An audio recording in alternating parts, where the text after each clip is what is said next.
ya Adiza kuwa na mwanaume ndivyo atakavyokosa mjukuu. Baada ya siku kadhaa kupita, Adiza akiwa na Kemi nyumbani wanafanya kazi, mama akaja. Leo amekuja na maji ya mtumishi wa Mungu Pastor Kileo. Mama akamtaka Adiza ayatumie haya maji asubuhi na jioni akienda kuoga. Ndani ya wiki tu atampata mwanaume aliye sahihi. Adiza akagoma. Kwa sasa anahitaji kupumzika, hataki mahusiano kabisa. Mama anaona huo muda wa kupumzika haupo kabisa. Hapa ni kuyaoga haya maji, kubusti ziwa lisimame, lipstick ya kutosha na nguo za mitego mpaka mwanaume ajinasishe. Baada ya kipindi cha wiki moja kupita, leo Adiza akiwa anafanya shopping, kuna jamaa akaja. Huyu jamaa anaitwa Dele. Dele na Adiza walisoma wote sekondari. Wawili hawa wakafurahi kuonana baada ya miaka mingi sana kupita. Kisha wakabadilishana namba za simu, wakaahidi kuwasiliana hapo baadaye. Mida ya usiku sana, Adiza bado yupo kwenye kampeni yake ya kutokomeza stress za kimapenzi kwa njia ya pombe. Simu ya Dele ikaingia. Dele anamtaka Adiza wakutane sehemu wapate kinywaji. Tena itapendeza zaidi Adiza akija kwa Dele. Adiza akaona hili ni wazo zuri sana. Muda mfupi baadaye, Adiza tayari ameshawasili nyumbani kwa Dele. Kama unavyomjua mlevi alivyokuwa hana siri, Adiza akaanza kuporomosha mapito yake yote anayoyapitia. Dele akampa sikio Adiza, akamsikiliza na akampa kumbato. Panapo pambazuka, Adiza ndio anashtuka usingizini, anajikuta yupo chumbani kwa Dele. Dele akaja na kumtoa hofu Adiza, wala hajafanya naye mapenzi. Yeye ni tofauti kabisa na sisi wanaume wengine ambao tukiona umelewa tutaichapa mpaka ichanganyikiwe. Adiza hakutaka story ziwe nyingi, akaamka kwa hasira na kuondoka. Baada ya kipindi cha wiki moja kupita, Dele akaja kwa Adiza tena akiwa na zawadi mkononi. Adiza akagoma kupokea zawadi. Hauwezi kuukaribisha ukaribu na mwanaume yeyote kwa sasa, anahitaji kuwa single. Kwa bahati mbaya sana, mama Adiza anaingia. Dele akajitambulisha kwa mama. Mama hamjui Dele, lakini hapo hapo akaanza kumkuadia kwa Adiza. Adiza hakupendezwa na hii tabia ya mama yake. Mama akaondoka na kuacha Adiza na Dele. Dele akaendelea kumwaga sera, akamtaka Adiza amkubalie kuwa mwanaume wake. Akaapa kuwa tofauti kabisa na wanaume wengine wa nyuma waliowahi kumtenda Adiza. Dele anarudi nyumbani kwake, anamkuta rafiki yake wa karibu sana anaita Tony. Tony anamuuliza Dele huko alipotoka kwa Adiza, je, kuna maendeleo yoyote? Anamwambia Tony maendeleo yapo, ingawa bado Adiza anakaza. Baada ya siku kusogea, Adiza akaja nyumbani kwa Dele, akafunguliwa mlango na Tony. Dele akafurahi kupokea ugeni wa Adiza, akamtambulisha Tony kwa Adiza. Kilichomleta hapa Adiza ni kumwomba radhi Dele kwa namna alivyokuwa akimkwepa na akimkataa. Adiza anasema amekubali ombi la Dele kuwa kwenye mahusiano naye. Dele akafurahi sana. Wiki ikapita. Leo Adiza anarudi nyumbani, anakutana na surprise. Dele akapiga goti na kumwomba Adiza akubali kuwa mke wake. Adiza hakuamini, hajawahi kutokea mwanaume yeyote akamfanyia hivi. Adiza akalikubali ombi la Dele kuwa mke wake. Na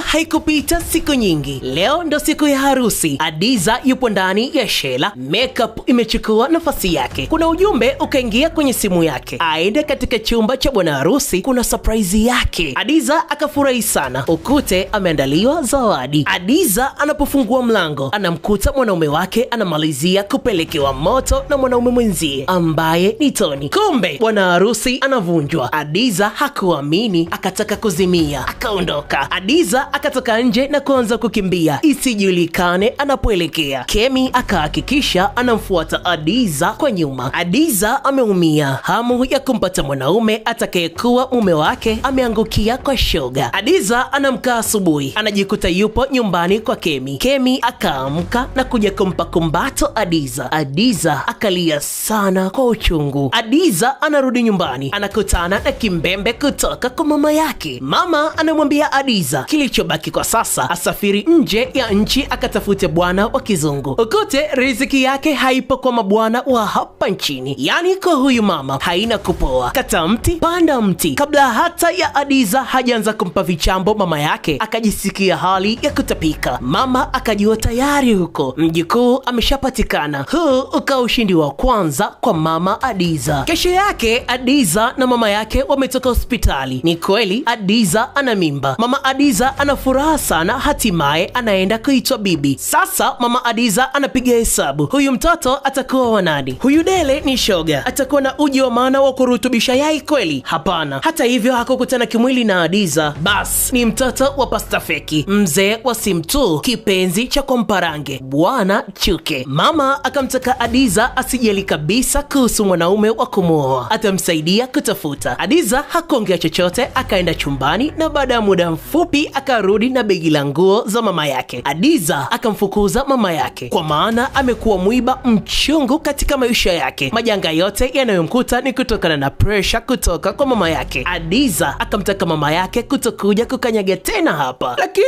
nilikuwa nafanya yote kwa ajili yako, na vipi kuhusu mjukuu wangu? Akizaliwa utapewa taarifa mama. Mama akaondoka. Kamasi linamshuka. Sihitaji mwanaume anifanye nijihisi mwanamke bora, na kuhitaji wewe tu mwanangu nijihisi nimekamilika. Laiti ungekuwa wewe ndiye Hadiza, ungewezaje kuitatua hii changamoto ya kukosa mwanaume sahihi katika maisha yako na umri wa uzee ukiwa unagonga hodi? Mabibi na mabwana, tukutane hapo chini kwenye comment. Find me a man, nitafutie mwanaume ndiyo jina la kazi yetu. Subscribe hivi sasa, like na share kwa wengine. Asante kwa kuichagua Heavy Movies.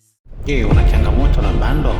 Basi wasiliana na huyo mshikaji, atakuwezesha bando chap chap kwa haraka zaidi.